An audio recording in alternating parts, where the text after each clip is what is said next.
Hey, welcome to Gradwell, a limited series podcast that explores various ways the University of Michigan can support its graduate students in their journey to greater well-being in our everyday lives.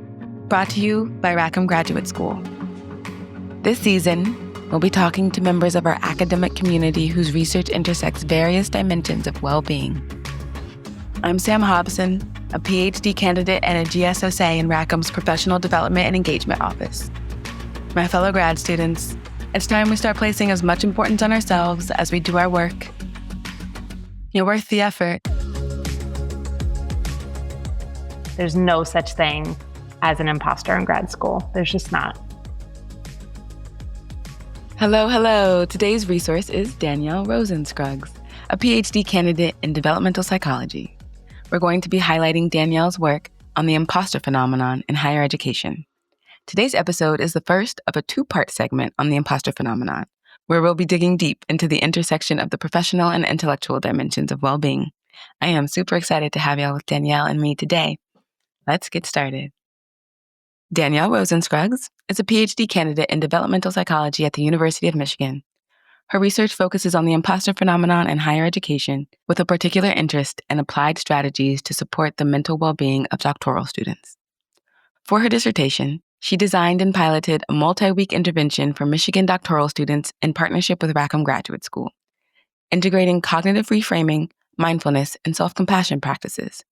Danielle is the founder of the Impostor Academy, an independent consulting business that offers research-informed workshops, talks, and strategic support to individuals and institutions seeking to understand and address impostorism. She also facilitates Rackham's impostorism workshops, has worked as a wellness coach with Wolverine Wellness, and mentors both undergraduate and graduate students. Hi, Danielle. Thank you for being here today. Thanks for having me. I'm excited to be here. Before we get started, just so that we're all on the same page, what is the imposter phenomenon and how does it relate to the imposter syndrome? Yeah, that's a great question. So imposter phenomenon is the original term. So it was coined in the 1970s by doctors Pauline Clance and Suzanne Imes. It describes basically the experience of feeling like a fraud. So doubting your abilities, fearing that others will find out that you're not truly competent, even in the face of evidence to the contrary. And that's kind of the important part here. So a lot of people experiencing it will often dismiss their successes, for example, maybe attributing it to luck or timing or external factors rather than their own skills or abilities. And the imposter syndrome, which I'll put in big quotes, imposter syndrome, that became popular later. So that was really when the popular media started picking it up, when you started to have a lot of pop psych books and articles and self-help things written about it. But it was never meant to be a clinical diagnosis. So calling it a syndrome can be really misleading because that can really pathologize what's often a really normative response to certain high pressure environments or environments where we are receiving implicit or sometimes explicit messages that we don't belong or that these environments were not made for us. So that's why a lot of scholars in the sort of academic side, including Pauline Clance, kind of push back against the idea of labeling it as a syndrome because it really suggests that the problem is at the individual level, when in reality, it's more about being embedded in certain social contexts, about how our identities are viewed or treated in those contexts. And again, this kind of normative response to that experience. So in my scholarship, and again, many of us in the academic space, we try to be really intentional about calling it imposter phenomenon so that we can keep the focus on this kind of broader experience and the social context of it, rather than pathologizing and focusing on, the idea of it being something wrong with how you are thinking or how you are feeling. But when folks hear imposter phenomenon or imposter syndrome, either in academic literature or in the popular press, they're basically talking about the same thing.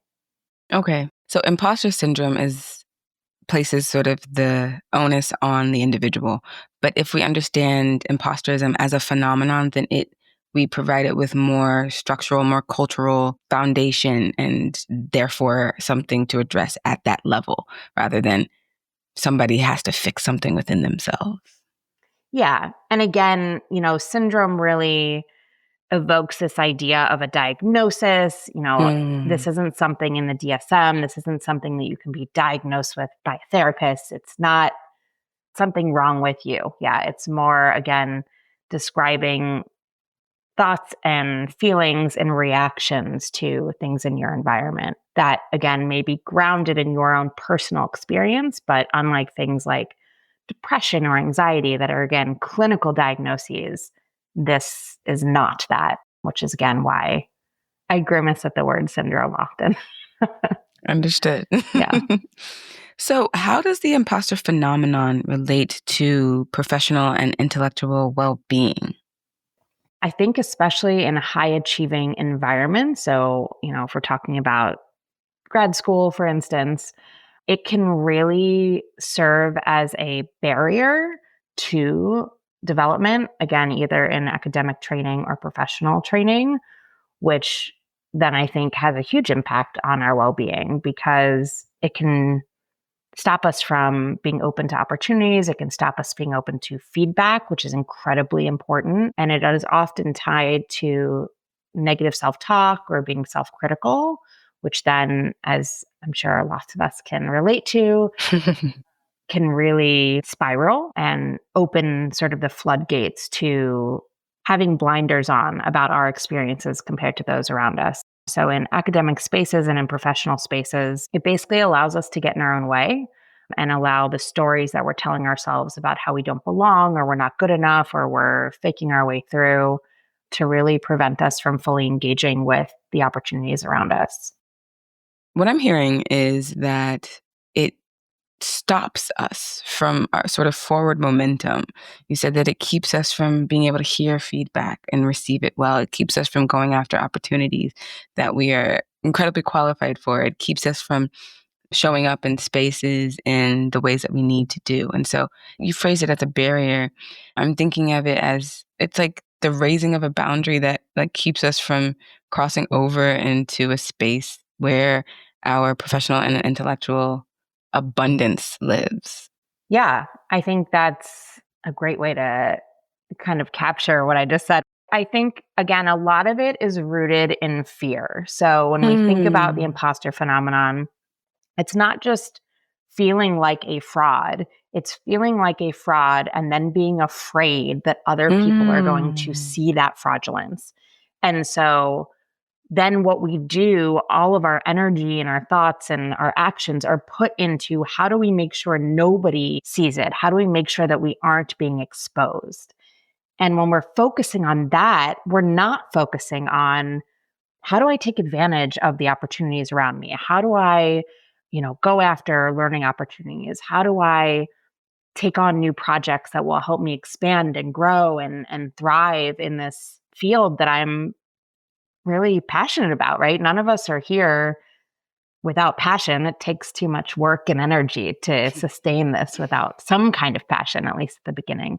So if we're so busy being focused on how do we not get exposed? How do I trick everyone into thinking that I'm smart enough to be here? We just really can't engage with that. So we're handcuffing ourselves. We're limiting ourselves out of this survival fear mentality that naturally is the opposite of thriving and expanding and being open. And again, back to the critical feedback that is so important to academic and professional development, it makes us so vulnerable to those kinds of thoughts because we see any kind of critical feedback as validation that, yes, see, I don't belong here. Yes, see, I'm not smart enough. Yes, see, I'm not good enough.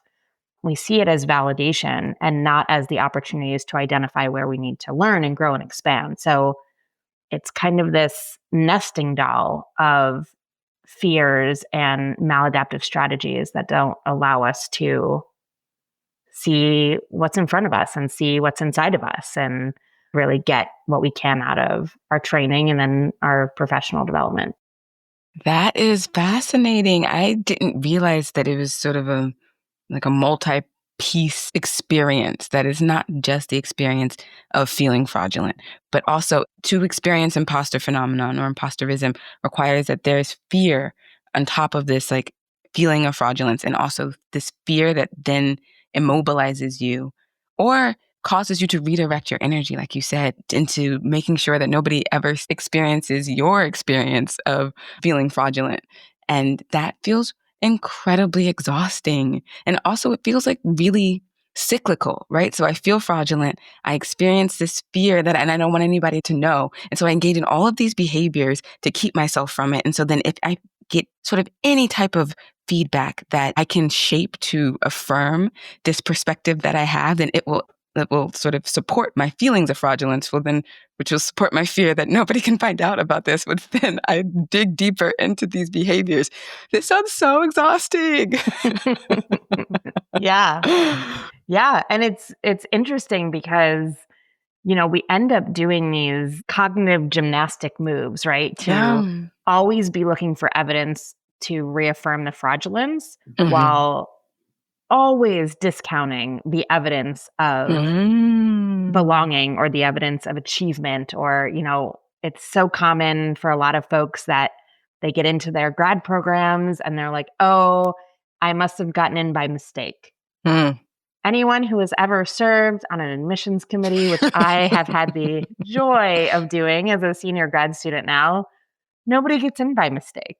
It's just not possible. And it also speaks to one of the paradoxes of the imposter phenomenon, which I find fascinating, which is we have this mindset that I'm not good enough to be here. I don't belong. I'm not smart enough. I'm a fraud. I'm faking it. I'm tricking everyone around me, which means that everyone around you is so easily fooled, right? Because even if you are, let's say, a master at fraudulent, like you are an expert, you can trick the best of them.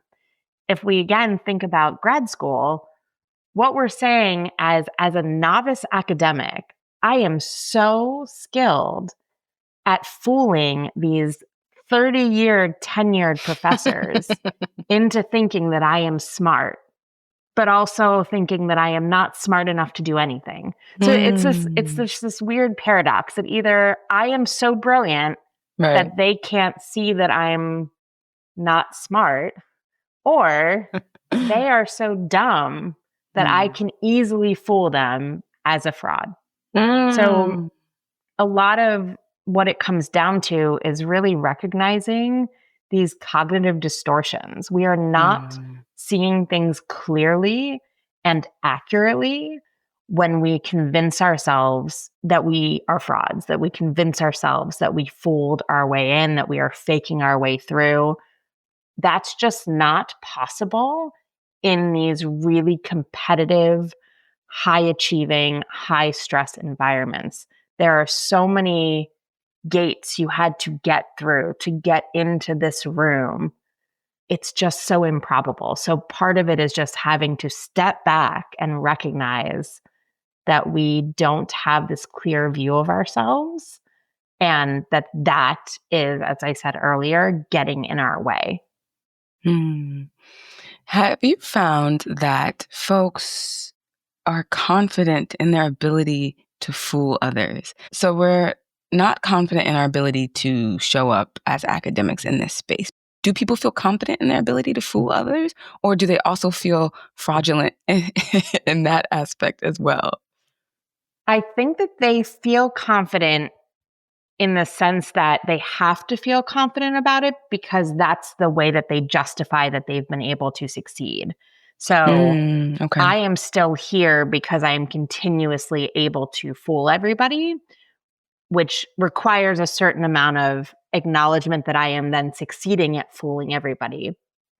But again, because this is built on a house of cards that is built on a foundation of just self-criticism and self-doubt, they're always afraid that it is a skill that they are about to run out of. So I've been able to do it up until this point, but I can't the next time I won't be able to do it. I was able to do it on this paper, but on the next paper, they're going to figure out that I don't know what I'm doing. So again, this is where we get back to these paradoxes where they are simultaneously telling themselves, I have been so good at faking it this whole way through to get this far, but this is the end of my ability to fake it. I'm going to be found out any moment. And again, that's where this exhaustive cycle that you talk about, and it's actually, there's something in imposterism called the imposter cycle that we get stuck in because we're just constantly being fueled by this fear that any day now, any moment now is when my con is going to be exposed and folks are going to see that I don't really belong. I'm not really smart enough. I don't actually deserve to be here. Danielle, this is fascinating. This seems like, if not a conscious or active, it seems like we're making a choice because we could be receiving this feedback and frame it in a different way. But we seem to collectively be framing the fact that I'm doing well in graduate school as a reflection of my ability to fool people rather than the reflection of my ability to do well in graduate school. Why is this happening on a collective level? Why are we making these choices in how we frame our experiences? So I'm going to speak from my personal perspective on this, my personal professional perspective informed by reading, but what I'm about to say is not empirically validated. This is what I think is happening based on everything I know in my own scholarship and what I've read. I think, especially when we're talking about in the context of the US and US academic spaces, which is all I feel comfortable speaking to because that's where my scholarship resides, we have all been socialized through our early development as humans, not just in the context of students, but then later as students, that humility is very important.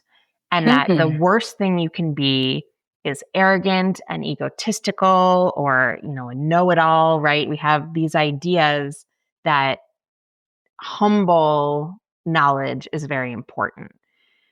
But I think along the way, something has happened culturally where what that actually translates to and how it manifests is that we are constantly checking ourselves. So we're constantly, yes, I achieved this, but I'm not smarter than anybody else. Yes, I achieved this, but I had to work really hard. Or, I had access to these other opportunities. I had access to this privilege. I had access to all of these things that weren't just me. So, it's not just because I'm talented. It's not just because I'm skilled. It's not just because I'm smart. It's because I was in the right place at the right time. It's because somebody did me a favor. It's because I had a really good letter of recommendation, right? And so this aim towards humility, I believe, has just swung too far into demonizing any positive or self-congratulatory talk, thinking that if I think, wow, I worked really hard and I have a certain level of intelligence and I did have connections and different opportunities, and that together is what led me here, that we think that that is like the gateway drug to arrogance and being full of ourselves. And so I think a lot of it is the socialization of don't be too proud and don't be bragging and stay humble. So I think that primed us all to, instead of having the gateway into being an egomaniac, we instead followed the door into self-criticism and self-doubt and thinking that we weren't ever good enough. Even folks who maybe grew up in spaces where they were expected to be smart and they were expected to achieve, they also sometimes receive a lot of messages about like, oh yeah, of course you got an A. You're so smart. Like, of course you did well. You were supposed to do well. Yeah. So it like no one really gets the praise. And Clance and Imes, their original work, they actually looked into really early development and parenting styles and those types of things as a thought of that's where these thoughts originated and sort of the early seeds were planted. I also think that it is amplified by social media.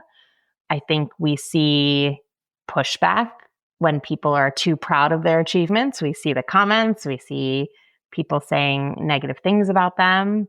And we, again, raise up as this archetype, this like humble achiever who gets there by hard work and doesn't need the recognition and doesn't need the congratulations and doesn't need accolades. And they're just doing it for the sake of the work.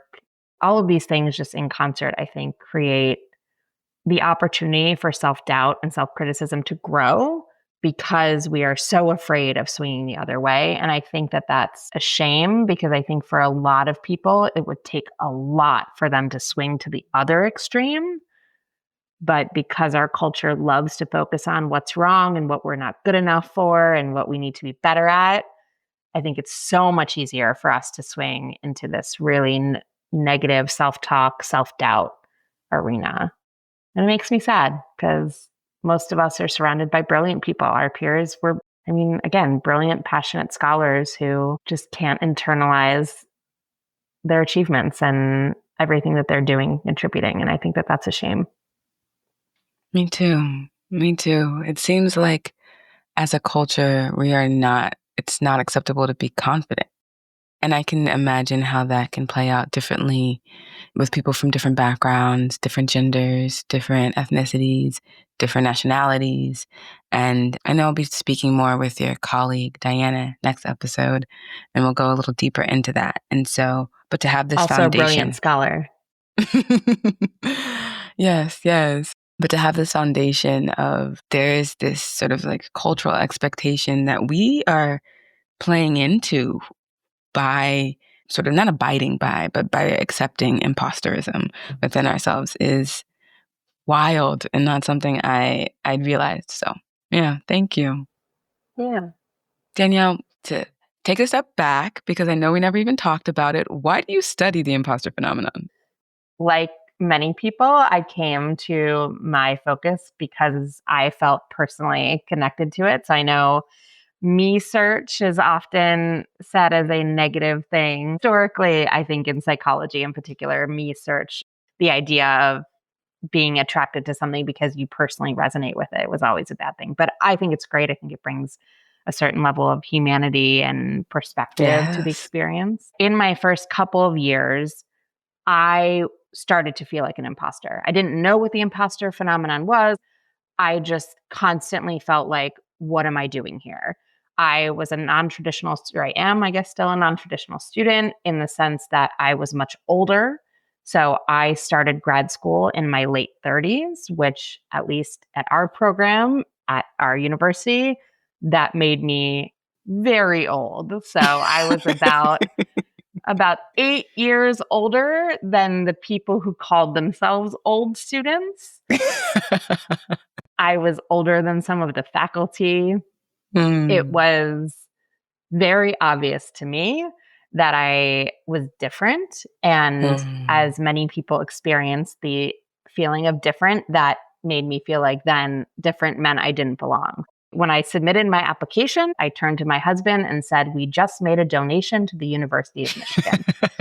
When I got my invitation to interview, I showed it to my husband again. And I said, if nothing else, I can always tell people I got an interview at Michigan.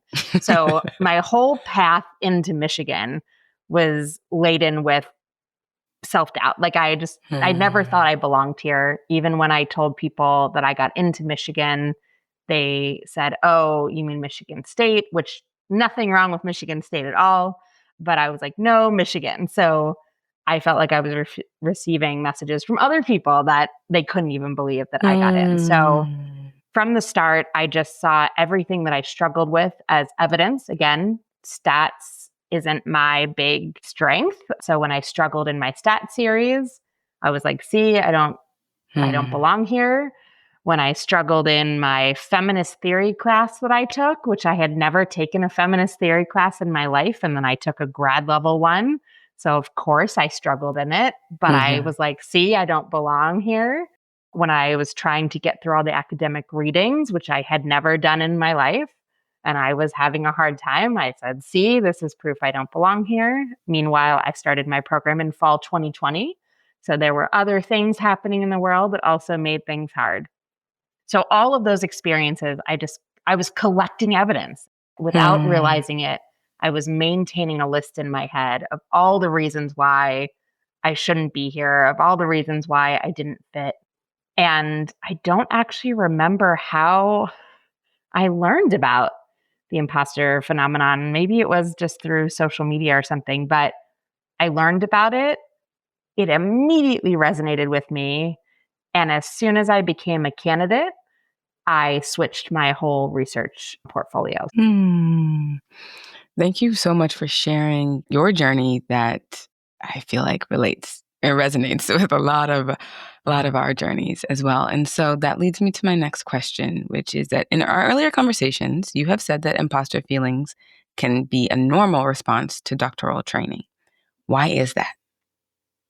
Yeah. So doctoral training has a lot of really prime opportunities for imposterism to flourish. So first, you're taking folks who probably are used to doing very well. So most people who get into doctoral programs, particularly funded doctoral programs, which tend to be more competitive, they probably have been very successful in earlier academic endeavors. So you have folks that maybe things came easily to them, or they understood kind of how things worked, what the formula was. I put in X amount of work, I get an A on the other side of it. So you have those folks coming in.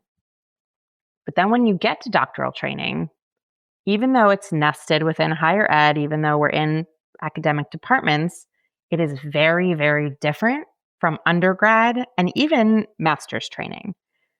And the reason is because undergrad and even some master's programs are really focused on learning. So you're being taught some information, you're being told what other people have said, what other people have found, and you need to internalize that information and maybe synthesize it.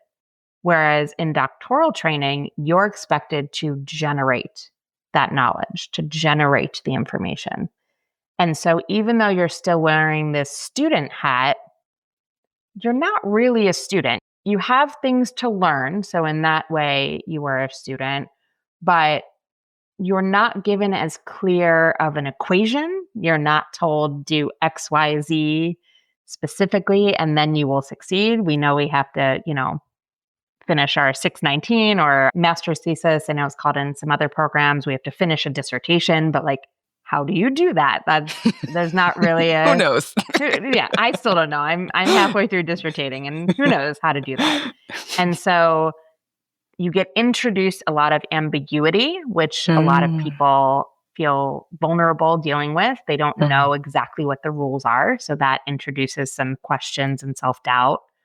But you're also being told that you're going to be the expert. Whatever topic you pick, whatever thing you focus on, you are going to be one of the world's leading experts in this topic. And whew, that's a lot of pressure, right? But in reality, doctoral education is not to become the expert in your topic. Doctoral education is about getting trained in how to do the work you need to do to eventually become the expert. So we aren't actually expected to, at the end of our 5, 6, 7, whatever year program you're in, I know humanities tends to go longer, for example, you're not actually the expert when you finish that. You are just getting your seal of approval that says you have been trained in how to do research and how to be a scholar, and now go off and spend your next, decades becoming that expert, refining that expertise. So that whole thing, again, takes people from an environment that was very structured, that was very regimented, that was very rigid, and they understood exactly how to succeed, into this very open-ended, broad, choose your own adventure, but become the expert by the end of it environment that is very nerve-wracking.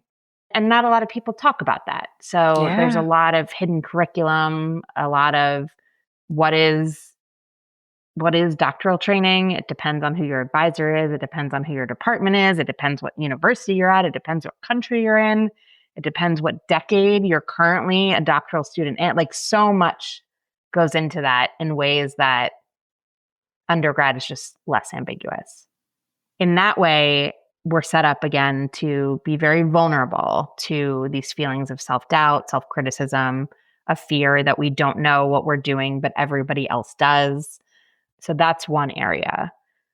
Another area is a really important aspect of graduate training is critical feedback. And for most of us, we were never taught how to receive and then mobilize critical feedback. Because in undergrad, again, oftentimes the critical feedback we get is just a bad grade. So if you are receiving critical feedback, it's because you didn't do something right. You messed up. You were wrong. Whereas in doctoral training, even if we're being told we didn't do something the way it was supposed to, it's always in the service of, and here's how we do it better, or here's how we do it differently. Part of our whole profession is around criticism, right? So we get peer reviewed, which is where other scholars in our field who have expertise in our area will go through and find holes in our theory, will critique our methods and challenge how we structured our study design. That's not to say we did it incorrectly, but it's part of the process of developing knowledge and developing scholarship is going through that back and forth. It is not punitive the way maybe it felt or was more designed in lower levels of academia. And so if we can't see that as part of the learning process, if we can't see it as valuable to our development, then we just hear it as, I keep messing up. Every time I send something to my advisor, they send it back with 20 line item edits that I need to fix. So therefore, I'm not doing it correctly. But on the flip side, if you never received that critical feedback, if everything you did was quote unquote perfect from the start, which it's not even going to be perfect at the end, then why are we here? Why are we spending our time and our energy trying to grow as scholars if we already knew everything, if all of our methods were perfect, if we designed every study exactly right? That's just not how learning goes. It's an iterative process. We're supposed to continuously go back and forth. So that lack of understanding that, one, critical feedback is important in grad school, and two, it is going to be something that you are going to receive through the remainder of your career if you choose to stay in academia or research. It is easy to see why people have those experiences and then become afraid of future evaluations if they hear that feedback as criticism as opposed to critique. And then we don't talk. So very few of us talk about all the manuscripts we submitted that got rejected. I am currently over a year into a manuscript that has been desk rejected once. I'm about to submit it to another journal, and hopefully it only gets critiqued by peer reviewers, right? But it's rare that people are just talking about all the things that they're quote unquote failing on. They're just talking about what's successful. We see in our newsletters how many papers you got published this year, not how many papers you submitted or how many papers got rejected. We get to see how many papers you got accepted and how many awards you received, as opposed to the number of grants you applied for and didn't receive. So there's just this lack of transparency as well that adds an additional layer of complexity to this whole experience. My mind is spinning. Oh my goodness. First of all, I want us to have a section celebrating our failures from now on. Whenever we talk about the things that we receive from Rackham, the things that we receive from our departments, like, why can't we celebrate? Like, I applied to 6 things this year. I didn't get any of them, but like the work that I put in to apply to those 6 things, like, took a lot. And it also took a lot of courage too. And maybe we can all learn from each other and also see it helps us with the development and understanding the nonlinearity that is our path in graduate school. Yeah, I want a failures column. I want it. Yeah. And I forget the scholar who started it, but there was a researcher or professor who published their failure CV. And so, and in corporate environments, there's this embracing of, fail fast, fail forward, that type of thing. So the concepts are there, but I find that the only people who are willing to step into the light and say, here are my failures, are the ones who are already incredibly successful. Right. And so it creates this kind of misleading narrative of like, we can appreciate our failures in hindsight once we have achieved greatness. Yeah. And instead, like you said, it would be great, especially starting as a first year, second year, third year grad student, to constantly be seeing where people were attempting things, not even failing, because as we all know, and this is again where sometimes we can only appreciate it in hindsight, and I'm trying to figure out how to get people to appreciate before hindsight, applying for a grant and not getting it is not failure, because for most of us, applying for that grant forced us to think through the project more deeply than we had to think through our justification and how we can defend the importance of the project. It probably had us talking to other people about our project to get feedback on the grant application in ways that maybe we wouldn't talk to people about the project that we were planning. And in each round, we get better. And the same thing is true with the manuscript. So this manuscript that I got desk rejected, which is always sad, but the editor gave great notes. And I agreed after reading the notes that yes, this paper could be stronger. And so we made it stronger. And now we're submitting it again, and we will get feedback, hopefully again from peer reviewers to say revise and resubmit. But they will also point out things that we will either say, nope, I'm going to defend this and here's how, which will make me a better scholar. Or, yep, that was something that I just overlooked because I'm so deep into this project that I didn't see that gap, or I didn't see the assumption that I was making. So I agree with you. I wish there was a way that we could show our progress more transparently. Without increasing the ways that we become competitive with each other, because social comparison is insanely toxic in grad school. I suffer from it, just like most people. But also where we don't just see it as, I have now succeeded, so now I am willing to show you all of the ways that I failed. It's just like, it's hiding the way everything gets made. And what we're here to learn is how things get made, how to learn. Yes. And in that vein, when you're talking about sort of the necessary component of critical feedback for our time in graduate school, sure, I kind of realized that, but I never realized sort of how much knowledge production is an extremely individual yet collaborative process.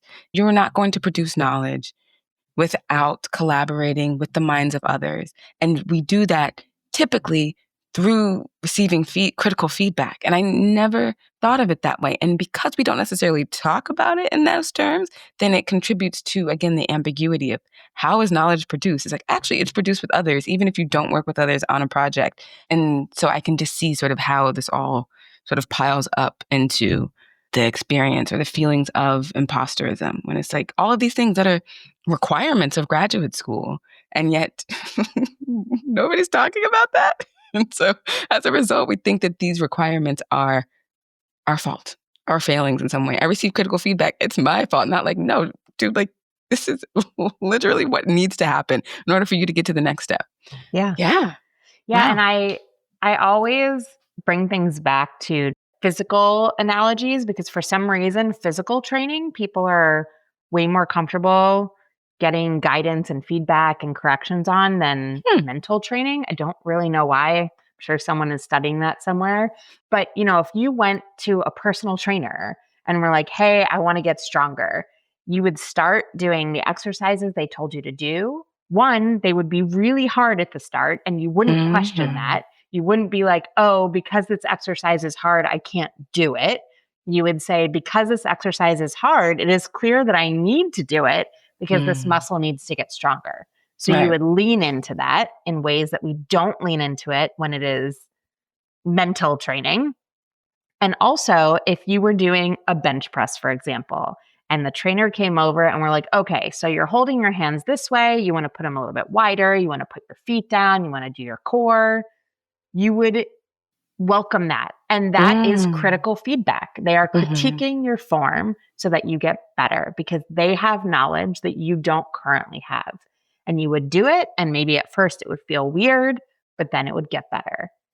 And for some reason, again, when we talk about our training, when we talk about our scholarship development, we don't think of it in the same way. We don't think at the beginning, it's really hard because I don't know what I'm doing. Like we are novices. That is sometimes the conflation between feeling like a novice, a beginner, and feeling like an imposter, a fraud, which is, of course, I'm just starting.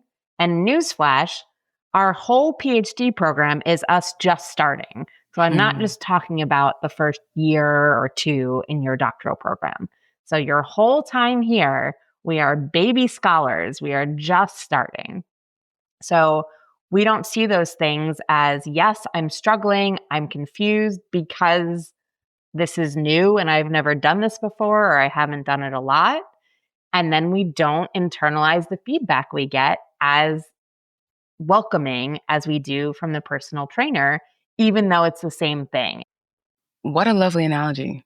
That is so helpful. I feel like it makes it so much more clear and obvious. And yeah, I love that. You're right. We got to get that out there. The Danielle Rosenscruggs way. No, not my way. Never name after a person. No. But yeah, and again, these aren't unique to me thoughts. It's not something that's pervasive right now in grad school. And I wish, like you said, we do everything together. So it will take joint efforts. And that's where I feel the role of senior grad students comes into play. A lot of the way we think about our grad training and the way we navigate our grad training is how those who came before us talked about their training and gave us advice. And so as we are becoming more senior grad students, I think that it's important to try to frame things in that way, not to lie to people or not to, paint things rosy colored, but not just focus on here's how grad school is going to suck. Here's how the faculty aren't going to help you. Here's how the department is going to get in your way. Like I saw that a lot when I was a even babyer grad student, and narratives become reality. We all know that, especially anyone listening who's a social scientist. The stories we tell ourselves become true. So I think that it's important that we focus on how we are thinking about it, how we are talking about it, and how we are choosing to intentionally create these spaces. Because right now, I think oftentimes we are doing it a little bit on autopilot, and autopilot for a lot of people tends to skew negative, unfortunately. That's not anyone's fault. It's just how our brains are kind of wired sometimes. So I think some intentionality towards reframing towards opportunity and how we can be empowered in these environments and these programs could go a long way for how we generationally impact what these programs look like moving forward. I love that. Yeah. Okay, Danielle, we have learned a lot about the imposter phenomenon. If a grad student here were interested in learning more about it and how to deal with those inevitable feelings that arise, where could they go? What should they do? So that's a great question. There's a lot of different paths to take. None of them are the pill, right? So none of them is the do this and then boom, imposter feelings go away forever and we are magically cured. Again, as we've talked about, a lot of these thoughts and experiences come from years of socialization, years of patterns of negative self-talk. So it took us a long time to get here. So I just want to set the expectation for folks that it will take time and energy to start heading down a different path. So don't want to set up the false expectation that it will be something that happens overnight, because again, we can all be very self-critical. So if you try some of the things I'm going to mention and they don't immediately make everything better, I don't want it to open the door to anyone thinking, I've even failed at this. I'm not good at trying to overcome my imposter thinking. So that's a caveat. So some of the tangible things that you can do are on campus. So Rackham does have the Impostorism Workshop. It's a 2-hour experience. It goes a little bit more into the theory and some of the data, the research, but then it also covers applied strategies for managing imposter feelings. It's only offered, I think, a couple times a year. I am less involved now that I'm dissertating, but I was one of the facilitators and sometimes still am. We have a companion workbook that we developed for that imposterism workshop.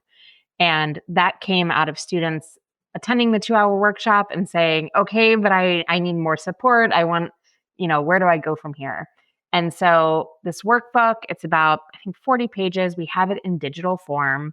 It covers sort of the theory and a little bit of what we talked about here, but then actually provides exercises and guided strategies that are empirically based. So sometimes they're evidence-based strategies specifically for imposter experiences. Sometimes they're related to lots of the ways that imposterism can manifest. So again, negative self-talk, perfectionism, procrastination, cognitive distortions, lots of those things. But everything's evidence-based and research grounded. So we have that in PDF form, and they're actually interactive. So you can fill out the exercises. We have links to different recordings.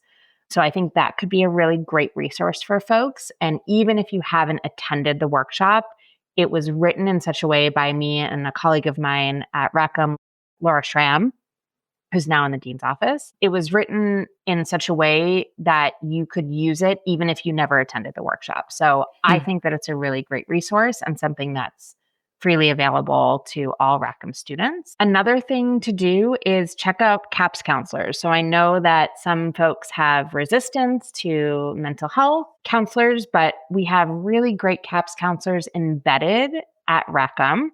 So that means that they are CAPS counselors that are dedicated. The only people that they interact with are Rackham students. So they are really tuned into the experience of what it is to be in grad school.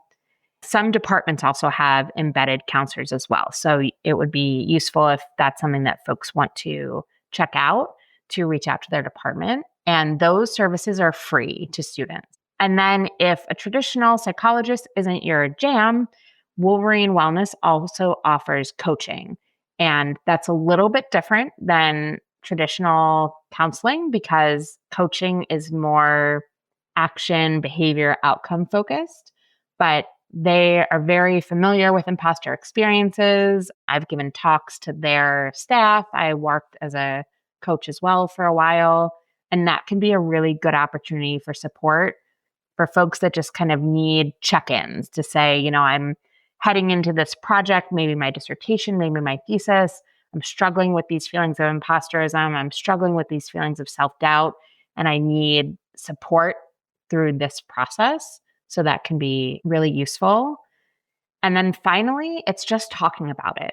So it seems really easy. It seems overly simple, but there is actually scholarship. There's research that shows that talking about imposter experiences, either with advisors, mentors, or just other peers in your program, it has been shown in research to significantly reduce feelings of imposterism. And that's because, again, these cognitive distortions, this negative self-talk, this self-doubt thrives in isolation. It really does well when there's no other voices countering those things. It does well when no one is there to check us on these thoughts, to be like, whoa, hold on, this doesn't make sense. And it's also really validating to hear that other people are having the same experiences, especially if they are people that you view as successful and talented and skilled. So that begins to help us understand, this is not actually grounded in reality. This isn't grounded in logic. This is a distortion. So talking through things, even if you're not interested in going the more formal route, is incredibly important. The one thing that I would discourage people from doing, although if this is helpful, everyone can pick their own paths, but I would be very weary of the things you see online that are just like the 10 ways to cure your imposter thinking or your imposter syndrome. anything that says cure or eliminate or like anything that's extreme, I would take with a grain of salt, because often they are overly simplified listicles that are just meant to encourage clicks, right? So everyone wants to know how to cure their imposter thinking, so they're going to click on it. And it can create this problematic expectation of, again, how long this will take, how much energy it will take. And I'd hate for people to feel set up for thinking that, again, they did something wrong. So anyone offering a magic bullet cure for this or anything else is probably selling snake oil, right? So it's just a matter of learning to reframe how we think, reframe how we are kind to ourselves, and just eliminating this kind of hidden curriculum, behind the scenes stuff that is grad school. It's a long process and it takes a lot of effort. So just be wary of those offering quick fix cures. I'm also here as a resource. I mean, again, I led the pilot for Rackham and had a great experience supporting grad students. I worked with Wolverine Wellness before. So I am always open to anyone that wants to reach out to me personally, whether it's to find out more about the imposter phenomenon from an academic standpoint. So you want recommendations on where to start in the literature, or you want coaching sessions, or you just want to, have a quick chat about your experiences just to see if there's a path that I sort of recommend. That people can always do. So I'm open to that. Absolutely. I love supporting other students through this process. Is there anything else you'd like to add before we go? So I really just want to emphasize that just because you feel like an imposter doesn't mean you are an imposter. I think oftentimes we talk about, especially in the literature, imposters and non-imposters. And the reality is no one is the imposter, because the people who are actually frauds know it and thrive on it and are actively conning people, right? So I really just want to emphasize that you may feel like a fake, you may feel like a fraud, you may feel like you don't belong here, but you absolutely do. And everything you've done up until this point got you here. And I just want to emphasize that, yeah, if you're here, if you're already in grad school, if you're doing these things, that's evidence that you aren't a fraud. So I hope you can repeat that or find words of kindness to yourself, but there's no such thing as an imposter in grad school. There's just not.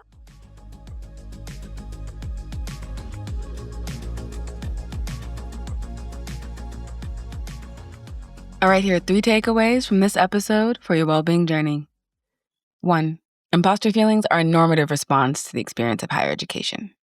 But focusing our energy on not being caught as an imposter keeps us from achieving our fullest potential in grad school. 2, knowledge production is a communal process. So while critical feedback can feel scary and it can feel like proof that we don't belong, it is a very necessary component of scholarship. So learning to receive it as a gift rather than as a punishment can go a long way towards our well-being in graduate school and beyond. And 3, as Danielle said, we are not seeing things clearly and accurately when we convince ourselves that we're frauds. There are so many gates that you had to get through to get into this room. You earned this. Check out our website for all the resources Danielle mentioned and more at rackham.umich.edu/Gradwell. You can reach out to Danielle with any questions that you have at drosens@umich.edu. You can contact us about the podcast at rackhampdeworkshops@umich.edu. And make sure to join us next time for the second half of this segment on the imposter phenomenon, when I speak with Diana Alvarado, Ph.D. candidate in developmental psychology, about the protective strategies that we can use to navigate imposter feelings. I will see you then. Hey, hardworking grad student. Thank you for tuning into Gradwell. I hope you can take something away from this episode with you. If you like what you heard, be sure to write a review, like, and subscribe wherever you get your podcasts. For more information, check us out on social at UMich Grad School.